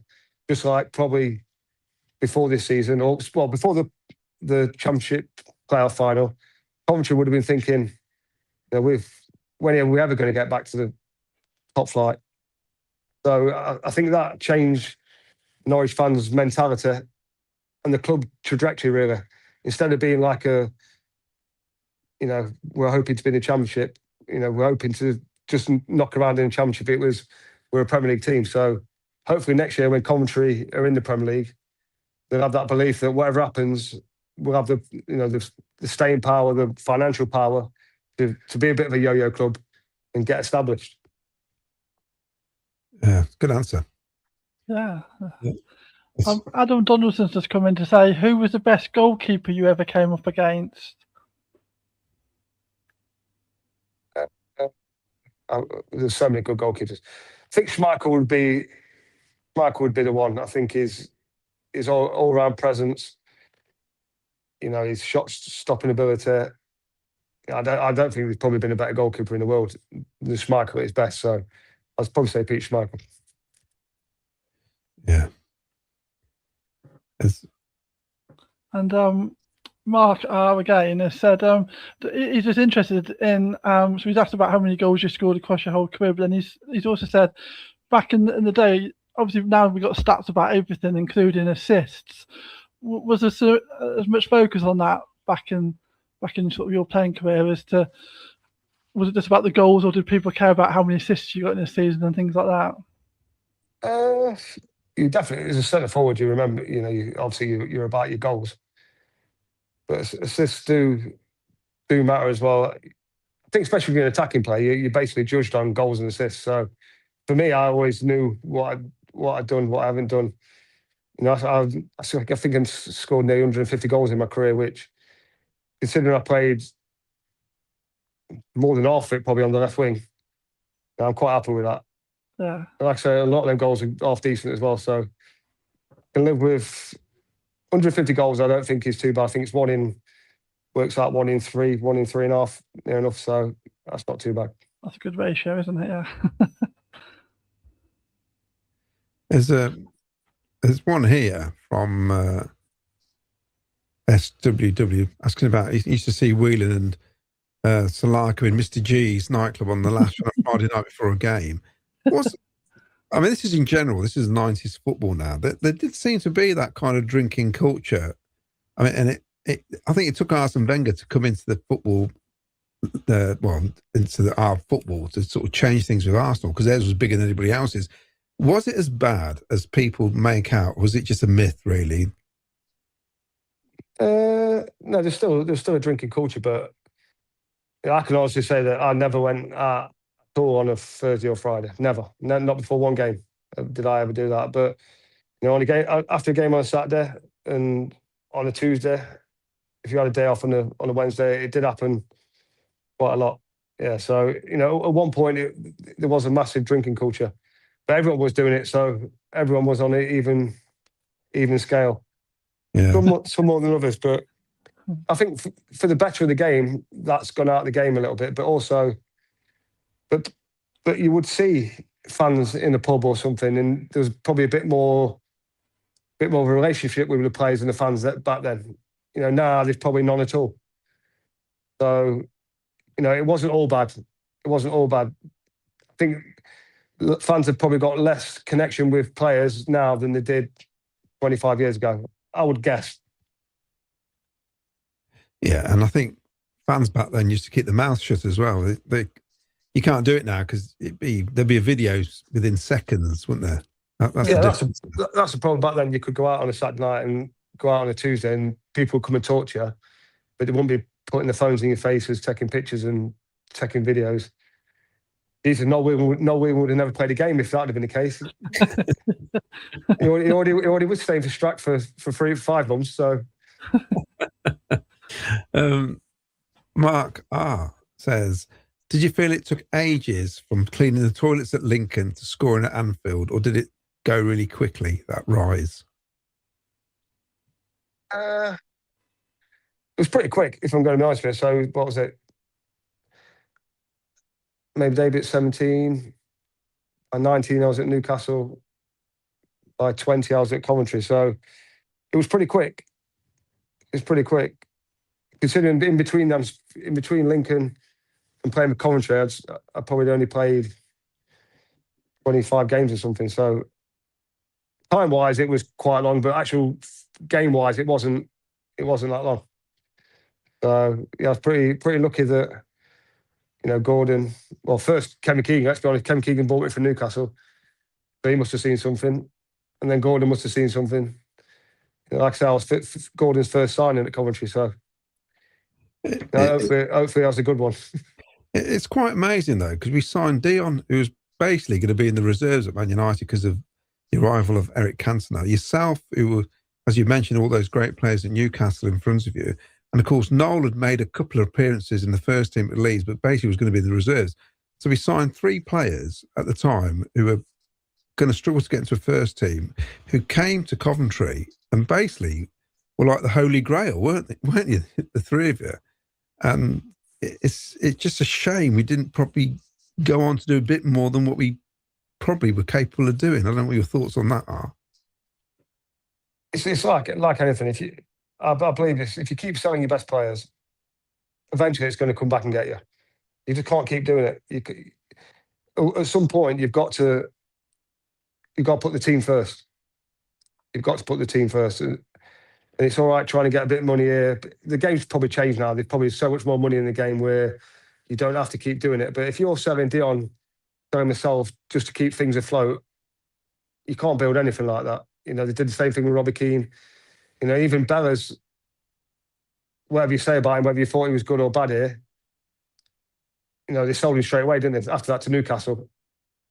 So you can't keep selling your best players. I don't care who you are. Eventually, it's going to come and get you. I think we'll do a couple more questions, Darren, and let you go, because you've given us a lot of your time, and not only on this and on the history podcast as well, which has been absolutely fantastic. I'll ask this one first, and I'll let Vicky do the final one. Chris Knott says, "Good evening, all the way from sunny Norfolk. What an amazing evening. Again, thank you, Darren. Would you ever think about going into management?" Absolutely not. Absolutely not. No. I've done a bit of coaching, which I really enjoyed, but it consumes everything you do. There's no let up. It's just constant. And I've got a pretty good life. I kind of do what I want. I still work at Norwich, so I go and watch the Norwich games.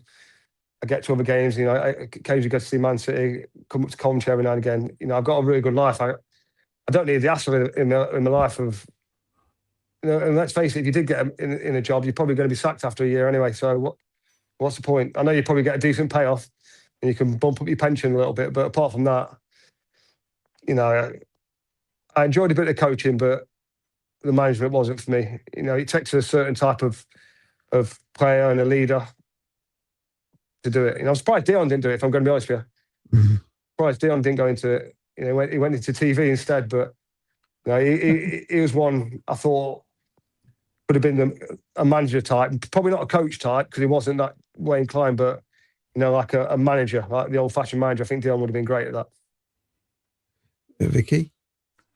And so Mark was said, was there any grounds that you? So he said you never scored at, but maybe it's grounds you didn't like playing at. Was there? You thought, oh no, we're not playing them again. I don't want to go there. Was there any grounds like that? Didn't like playing at. Not really. I think West Ham away used to be hard work. It used to be difficult going to West Ham away. The old ground where it was right on top of you. Yeah. Quite an aggressive fans. A bit of spit every now and again, a bit of stuff chucked at you now and again. But that was part and parcel. But there's also always good atmosphere there. So I'd probably say like a West Ham away, because it was always hostile. Yeah, I got one. I said two questions. Since I said we're going to wrap it up, we get questions coming in. Sorry about this, Darren. Mahakar says, has Darren heard the story of City looking at Ruud van Nistelrooy but turning him down because we had Dion? Someone else told me that before, but can't imagine. When did they come 2 years after that? I can't imagine Coventry chucking that kind of money at somebody, if I'm going to be honest. So it would have been in the tens of millions when he surely. I think this is when he was young, because Ray Clark was our international scout. You probably remember him. And he was over in Holland. And I think he tried to push him towards the club, but we didn't bother because we had, obviously, Dion. I mean, whatever happened to Ruud van Nistelrooy? He was half decent in front of goal, wasn't he? A little bit. Mandeep says, hi, Darren. Who was the most naturally talented player you've played with? Played with loads, but I've said this many, many times. Noel Whelan was right up there. He had absolutely everything. He was tall, athletic, good with both feet, great engine, could head it, quick enough. Obviously wasn't rapid, but quick enough. Great technique. He should have gone on and played for England. He should have gone on and played many more games than he did. obviously had the other side of him. Could be a maniac, bit of a loose cannon. But I've said this to his face, so I'm not even like saying it behind his back. He's one of the most naturally gifted people I've ever seen. But he also was slightly wide different. So that gave him a bit of an edge when he was playing, but also maybe off the pitch, he didn't quite look after himself like he should have done. Yeah, he was great to watch, wasn't he, Vicky? Really good. Yeah. Right, definitely a couple more questions. I'll let Vicky do this one first. So Rich T said, have you ever thought about being a pundit like on Sky? So you could give us some. What we could do with someone giving us some commentary bias because they don't like us much on the older Sky. I've been offered a few things over the years, but I think you've got to want to do it. You've got to be comfortable in front of the camera doing stuff. You know, I'm okay. I do bits and bobs at Norwich, but no, leave that to the professionals. I'm sure Coventry will get a good bit of praise next season. Like I say, people be expecting you to get battered every week. So, you know, hopefully you'll be able to change a few minds next season. Yeah, fingers crossed. And so this will lead on to this one then from Keno. What was it like as a player being constantly interviewed by the press and local media? Did you have a favourite journo or any that annoyed you? Especially local journalists are usually pretty good, aren't they? They're not trying to do anything. They're not trying to stitch you up. They're not trying to get anything out of you that they shouldn't get out of you. Especially if you're doing well. You know, if the team's doing well, and you normally, especially the local press, there always seems to be. Was it Andy Turner was the Coventry one? Is he still there? Yeah, he's still there. Yeah. So he was. I think all the local lads are normally pretty. Not biased, but I think they give you a fair crack. I think local press, I think they're fair and honest. If you're doing well, they'll tell you you're doing well. If you're slightly off it a bit, they'll tell you you're slightly off it a bit. I don't think they're ever trying to dig you out or stitch you up. So local press have never been a problem. Well, I can remember Gary Pendry grabbing Rob Gurney from CWR around the throat, I think, and put him up against the wall. I think it was something he said when he was commentating. What was Gary Pendry like as a coach then? He was all right. He was a little bit fiery, but yeah, it was nothing too bad. But, you know, we had a lot of big lads who could look after themselves. You know, I'm sure he's not grabbing Dacey by the neck or Paul Williams by the neck. I think it would end up a bit different then. Any more questions, Vicky? You got any more for Darren? No, there's a couple of people, but they've asked questions that will be back on earlier, so I think that's pretty much it now. Yeah, Darren, thanks for spending time with us. It's a real pleasure. Sky Blue Fans TV, we're doing a live show on Monday night with Michael Doyle, Liam Kelly, and Dave Boddy, who was the CEO at Coventry. Maybe in the future you'd come down here and do an evening with us with a live audience. Is that something that will interest you? Yeah, I'm sure later on down the line we can get together. You keep pestering me now, so I'm sure you've got me email, and now I'll never get rid of you. That's right. I'm persistent. Can't get rid of Claudia. You know, for me, you scored some of the greatest goals I've ever seen. I was in my mid-20s. And Vicky was starting out. She was a ladette back then in the mid-90s, following the football. And you gave us some great times, basically. And we're not just blowing smoke at your backside, as they say. It's just true. The footage is all there to see, basically. And hopefully next season we'll have somebody in our team can do it for us next year in the Premier League, because we do need somebody who can score goals and be a bit different, which is what you were as a player, I believe. What do you think, Vicky? Yeah, no, definitely. Yeah. Like as Darren said, you excited the fans because you were out there giving your best and scoring great goals and just entertaining, and that's great memories. And hopefully we can get some new memories next season with the next sort of tranche of Premier League players.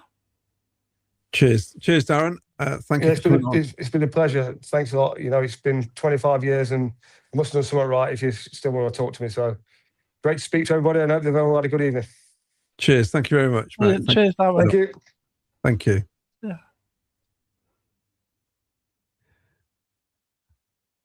What a star. Brilliant, absolutely brilliant. Some really fond memories as well. Just really good times back in the 90s, and that was brilliant to sort of down and just reminisce a bit. I think with the older players now, and especially from, obviously we do the history podcast, and me and Jim, we do struggle getting some of the older guys because, some of them struggle to remember, which is, as fans, you remember lots of things because, for a lot of players, I think Harry Roberts said, I was talking to him in the lounges saying, in fact, I told him about the game where they got beat 6-0 by Everton. He couldn't remember it. He says, is it on YouTube? And he started watching it. He went, I've got no recollection of this. I mean, he lost 6-0, but it's so funny because Terry Orth did a terrible tackle on somebody. He went, he left a bit on him there, didn't he? I thought it was quite funny. But it's amazing, isn't it? That, and I think that, especially the ones from the night, I mean, I would love to get Dion. I know it's going to divide a lot of people, but I don't know about you, Vicky, he kept us in the Premier League for 3 seasons. Oh, definitely. Yeah, no, definitely. Because I mean, we obviously didn't talk about that much today because it was focusing on Darren, but not only did Dublin score all those goals and it was a real focal point in attack, but he more than once dropped back and helped out at the other end of the pitch, didn't he? And so his contribution at both ends and just helping us to have some decent seasons was immeasurable, really. Yeah, I'd just like to remind people our little do on Monday nights. I'll get the. I'll try and find the image. It's here somewhere. Well, it was here, Vicky. This is a shambles. Here we go. So, Michael Doyle, tremendous captain, I think deserves a testimonial. Actually played 10 years at the club. He did 9 in one stint, I think, and then did that year. Liam Kelly, another fantastic captain. And of course, Dave Boddy, who against all odds was trying to keep the ship together. Took a lot of flack, did Dave Boddy. And when you get to meet him and talk to him, you realise how much he was doing with very little help. It's got to be said. So it should be a good evening, shouldn't it, Vicky? No, definitely looking forward to that. I mean, all 3 of those were... we're all really excited now, aren't we, about going up to the Premier League, this sort of chance of promotion. But we wouldn't even be talking about that today without the work that those 3 have sort of contributed in recent years. So it'll be a really nice evening and sort of positive to reminisce again. Yeah, you're dead right. And for those who've ever had a chance to speak to Michael Doyle, is the most softly spoken person you can come across. Unless there's a football involved, basically. Unbelievable. It's just, really, it's like a gentleman. And Liam Kelly's similar. So they really did compliment each other, didn't they, as a pairing? I mean, they never gave the ball away, did they, Vicky? Yeah, never. Got some comments here. I'll let you do the comments in a minute. Italy just scored, by the way. Oh, I saw that Wales had scored, and let's have a look. Right, so Simon Hayden said, I remember the day he signed, never heard of him, and was not sure why we signed him, but soon understood. Actually, I was telling you, Claudia, about that, wasn't I? That I used to play sensible soccer, and I'd moved him into my team, and he was like really fast and scored lots of goals. So randomly, I didn't really know who he was, but I thought, well, he's good on sensible soccer, so there must be something about him, and and then obviously saw in real life what that really was. So it was a bit random. What was his name on Sensi Soccer? Because it wasn't Huckerby. I can't remember that. It was a bit weird, weren't they? So it'd been like Hook something, weren't it? They were just slightly tweaked, weren't they? So you knew who they meant. Yeah, I was telling you, didn't I? How I actually edited all the players' names, did every single player in the actual game, and then every now and then there'd be a glitch and they'd reset. And I thought, I can't have this. I can't have Dublin up front. It's got to be Dublin. Oh, you had too much time. It's very anal, that is, I know, but I couldn't help myself. I just couldn't do it. There had to be the proper names. Yeah, I'm gonna have to look and see if I can find out what he used to be called back in the day. But because they were all similar, weren't they? You knew who they meant, but they just weren't quite right. It was so addictive. Yeah, there was a bit of sensible soccer. Pilon says, proper player, gentlemen. No wonder both Cov and Norwich fans are fond of you. It's nice to see Darren was upset about being sold. It sounded like he loved the club and didn't want to leave.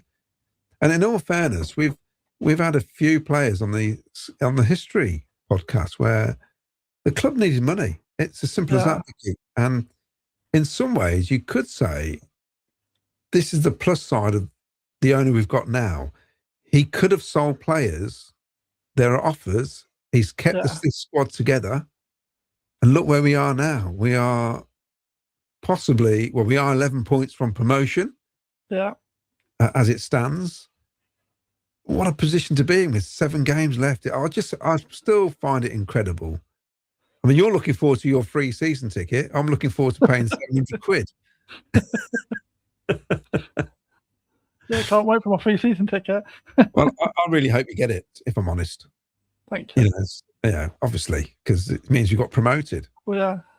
And that's the main thing. I mean, I don't even really care about the free season ticket. I care, I when it came out, I genuinely believed that we were on a trajectory to going up. And I just thought, well, why not? And but it was never really about the free season ticket. It just was about, well, I'm going to have a season ticket every year anyway. I might as well just commit to that. And I believed it would happen at some point. I'm not sure I believed it happened quite so emphatically as this season is turning out to be, but I did think we were on a trajectory to promotion, and so I was confident that we were on that right path. But it was a no-brainer for you because it was only 20 quid more. That's it. Yeah. Well, you'd have been paying over that now because I think my ticket's $4.80 now. Which I'm a bit gutted really because it would have been a senior citizen, but he's raised it to 65. Uncle Doug. I was hoping for a cheap one. But in the first season they did it, my son bought me the season ticket, which is why we didn't do it. Because it was a present from Luca, and I thought it would have been 400 quid each. It was his first job, and he wanted to celebrate by buying me a season ticket. I thought, and I went, yeah, go on then.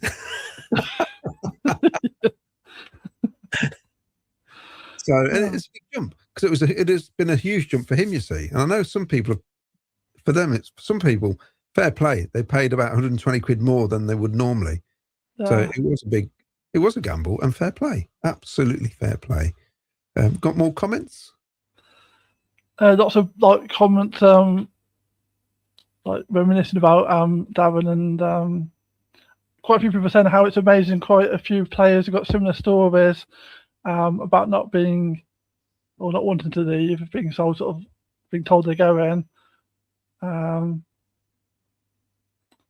Someone PLOL has said, when this evening event be recorded and uploaded, because he's in London that day, so we can't make. Possibly. Yeah, I don't. Miles is in charge of all the tech, isn't he? I think it is being recorded. I'm not quite sure what I don't know. Sorry, PLOL. Hopefully there'll be at least something that you can watch back. Yeah, the problem we've got with live events, I think we could record it and do clips. Yeah. I'm not sure because it's a live event and we don't know how candid it's going to be. So it's a bit unfair on the people there on the night if they're getting filmed and they may say things and it's on camp. It's filmed. Yeah, I think it's more likely to be clips, isn't it? That's what we did before with David Speedy, didn't we? Just so some of the interesting stories that were social media friendly, we cut and shows. I hope it might be something like that. Can't I let you keep going? We might as well do the 2 hours now, might we? I've missed the game.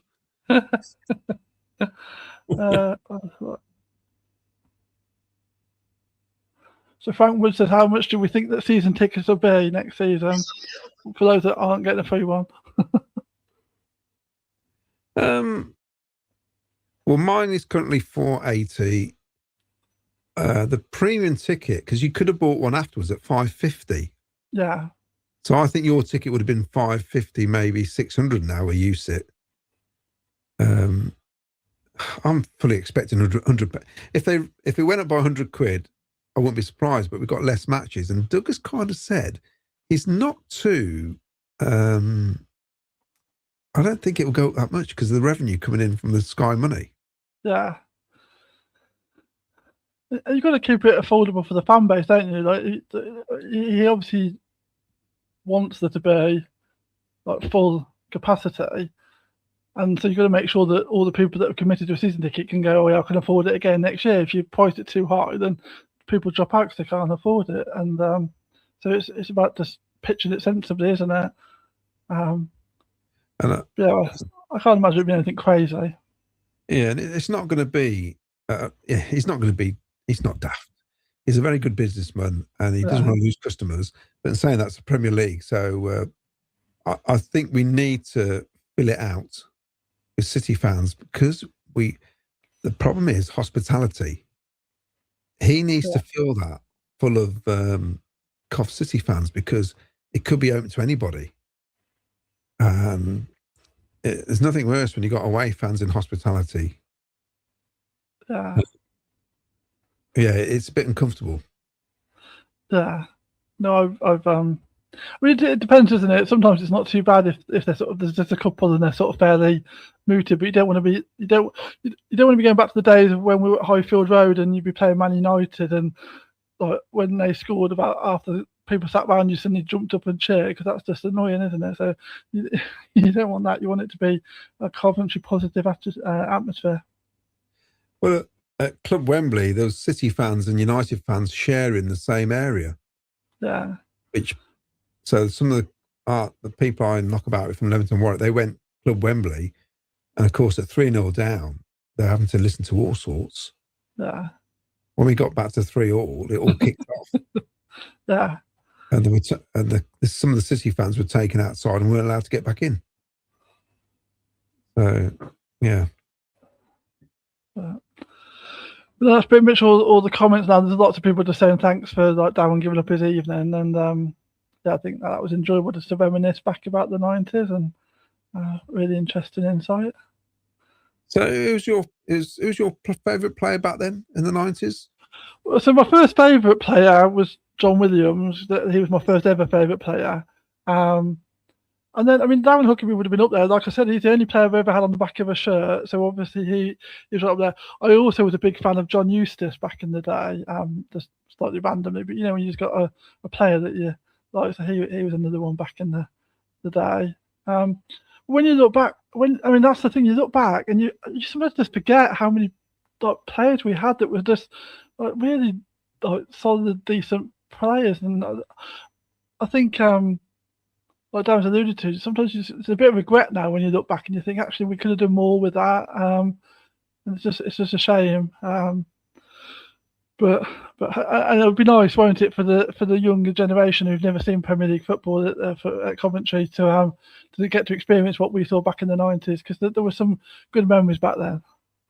There's quite a few players that used to divide the fan base. Paul Telfer was one, wasn't he? Yeah. I never mind Paul, because I was always impressed about how tall he could jump. He was a bit like a Sakamoto, like for his height, he had a ridiculously high leap and could like header a ball. It's funny, isn't it, how you get some short players that like just are really good in the air, and then you get a taller player that you'd expect to be better, and they're just useless. And it's one of those funny quirks in football. But I never mind Paul.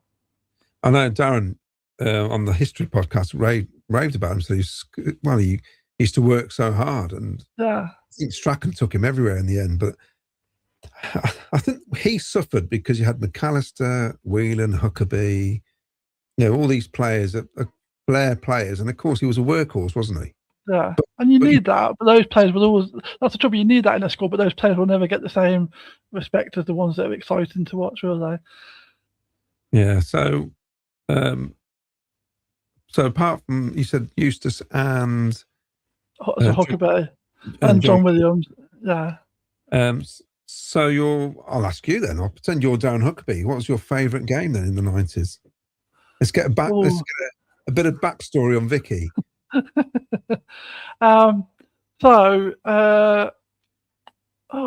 It's really hard to pin it down to one, isn't it? There's some good memories. So I guess your first game is always going to be a memorable one, and that was a good game. That's 3-3 against Leeds. That's like, I didn't do too badly for my first game. And then there's just like pockets of games. So that Man United game with Huckerby, that obviously one you remember. The Chelsea one where they had to wear our kit is one that always pops straight back into my mind. And then there's games. I remember going to both West Ham and Leeds and seeing us lose, but both times like the Cov fans were singing louder than the home fans, and the home fans were looking going, "You're losing, are you crazy?" And just things like that make me sort of. I think we've still got that to a degree now. There's sort of Coventry fan spirit where we'll just go and we don't really care because we're just there to support the team. And so there's some good memories around that as well. Yeah.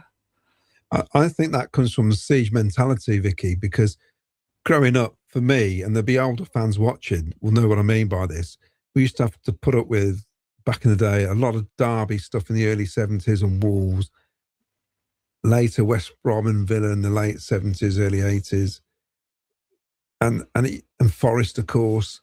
Yeah. We always felt like we never got a mention until 87. And that seemed like it was through gritted teeth.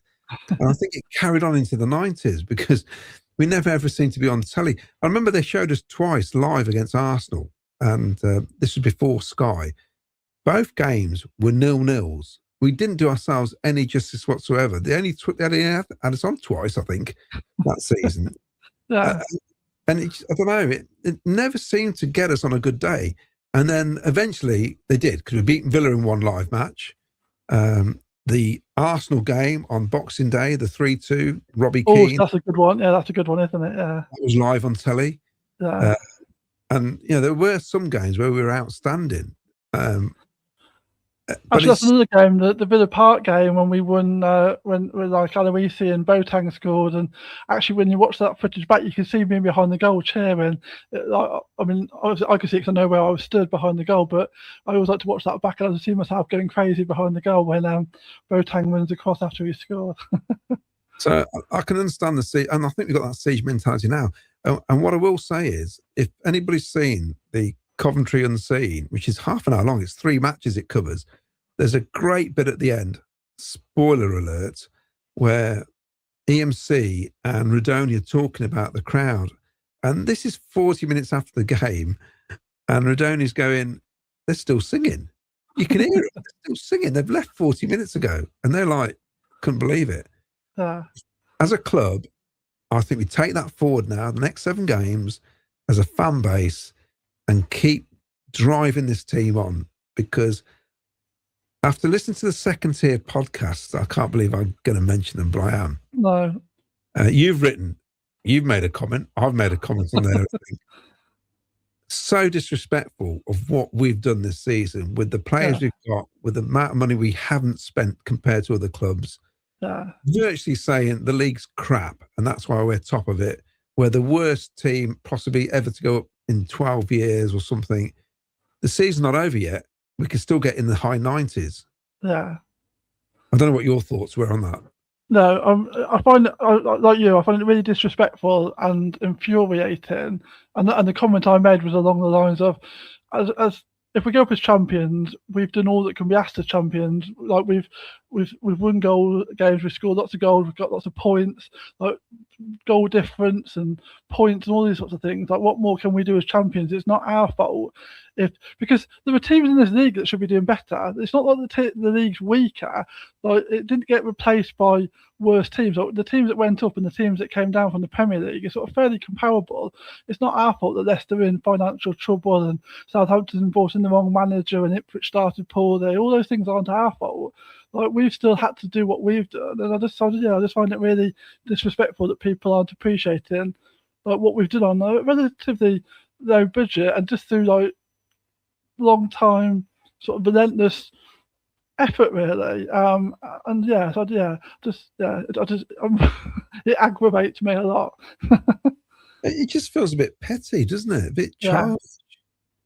Well, the thing with the Second Tier podcast as well is I'm sure a lot of that comes from their weird thing about Lampard. I wonder whether they'd have been quite so disrespectful if it was still Robbins, because they didn't talk about us quite so poorly in those days. Like when we were going up against Luton in the playoff final, I don't remember them being so weird about it then. And obviously we wouldn't have been champions, but we'd still been getting promoted. It just seems that now they've got some weird beef with us, and it's just a bit odd. But I just think that we've done all that can be asked to be champions, and hopefully we're going to secure that. And I think we deserve the respect that brings, really. And I don't agree that we're the worst team. I don't agree with that. So yeah, annoying. It's interesting. I thought they used to go over the top about Mark Robbins. Yeah. So they've gone from one extreme to another, haven't they? They've gone from one extreme to another. And I'm not sure how much they can watch. I mean, I've got multiple devices. I could probably watch 6 games from home. I could watch them all. Basically, it'd be very hard to comment on all the games. Yeah. Because you look at one and then somebody scores another. It's like, oh, you're all over the place. Yeah. In fact, Caroline says it's like being in the Sky Sports studio some Saturdays. I'm sat at home watching all the games. 3 different stuff. Yeah.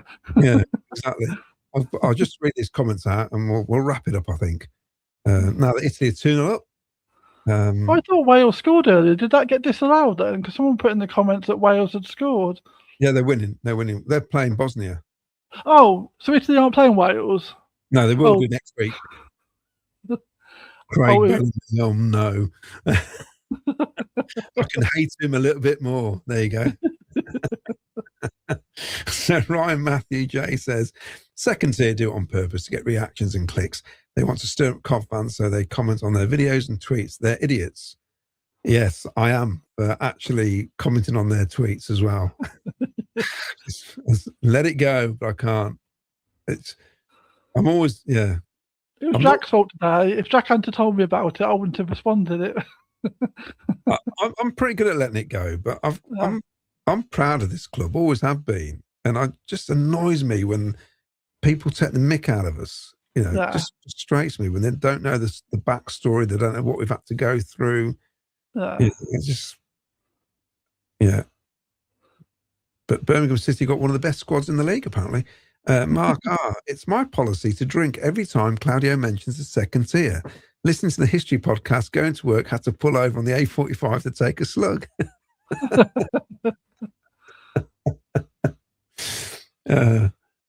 Ian Pimlott says, we are 2 wins away from promotion, 3 wins away from being champions. Stop it, Ian, you big tease.